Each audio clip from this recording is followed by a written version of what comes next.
Okay, good afternoon. I want to do the intro Excel, the one that you couldn't open up. Okay, so this right here is the interface for Excel 365. Okay, now if you have a book or if you have another version, it's basically the same. We're not going to be using any of the fancy stuff anywhere. We're just going to use the principal formulas, and it's basically the same. The ribbon looks the same.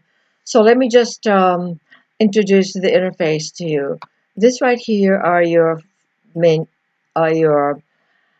items in the menu. Okay, they're called tabs, except for the file. File is the only one that's actually a pull-down menu.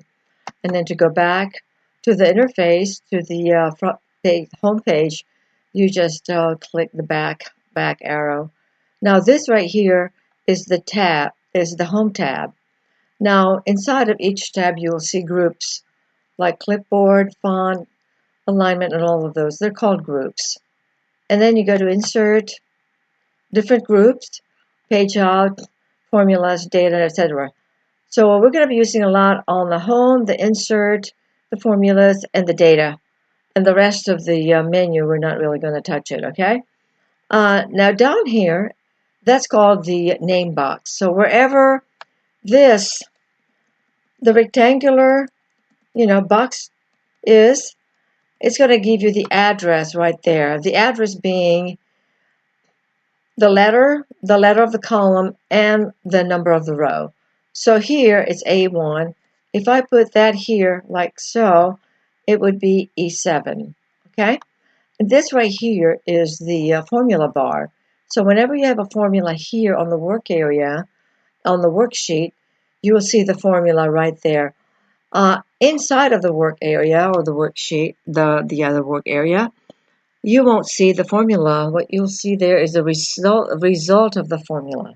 Okay, so so as far as the columns, there's over about 500,000 of them.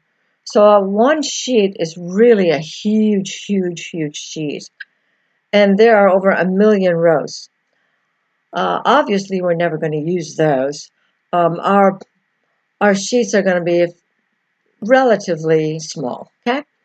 So I just want to show you a few techniques that I usually use.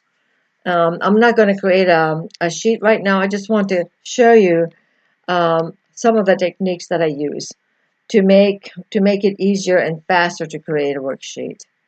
Now, in Excel, we use the copy command a lot. That way, once you have a formula, you copy that, and you copy across when you're copying, where the columns are. And if you copy downwards, the same thing. We're going to use something that's called the fill handle. So let me type here, and I'm going to do it in caps, Jan. And Excel thinks that that's the month January, and it is.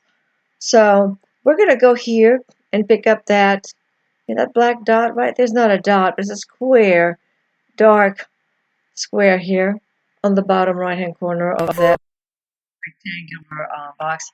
We're going to pick it up and we're going to go across like so. Okay? And what it does is it does a series. So January through December.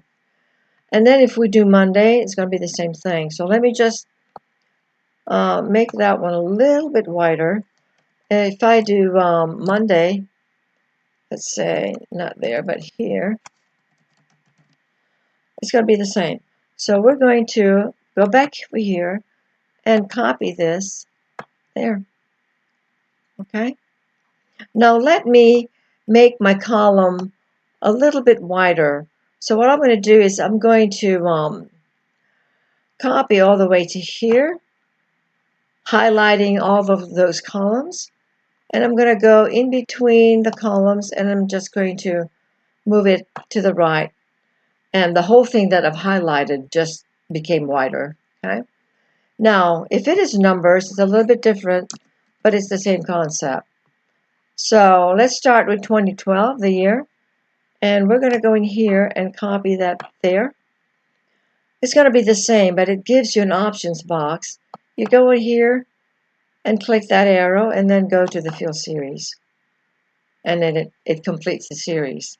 The same with 1, 2, 3, and 4. Okay? Now with Excel, if let me just put some numbers here, like 25, 12, 30, okay? Now, to do a formula in Excel, you always have to type the symbol equals, okay? Now, you can do B, oh, wait a minute. You can do,